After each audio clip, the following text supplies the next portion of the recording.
უზარმაზარი ადამიანური მწუხარება. 8 წლის ასმიკი იმდენად იტანჯება, რომ სიტყვებით აღწერა შეუძლებელია. გოგონა ვერ დადის, ვერ ლაპარაკობს, ვერც კი ჭამს დამოუკიდებლად. ბავშვს თავის ტვინის დაზიანება დაუდგინეს. გოგონა მუდმივად ყვირის და ტირის. ძიმედ დაავადებული ბავშვი მამა მიატოვა და დედას წამლების, პამპერსებისა და საკვების ფულიც კი არ აქვს. ოჯახი სოციალური შემწეობითა და ბავშვის ინვალიდობის პენსიით ირჩენს თავს, რაც პამპერსებისა და მედიკამენტებისთვისაც კი არ კმარა. 9 წლის ავრორა ყოველ დღე უყურებს, როგორ აგდებს თავს უკან მისი საყვარელი დაიკო და ისტერიკაში ვარდება.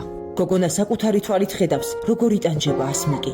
ახლა ორივე ბავშვი ავადაა, სიცხი აქვთ. საწყალდედას კი წამლის ფულიც კი არ აქვს. ნუ დააყოვნებთ, ნუ ასქროლავთ.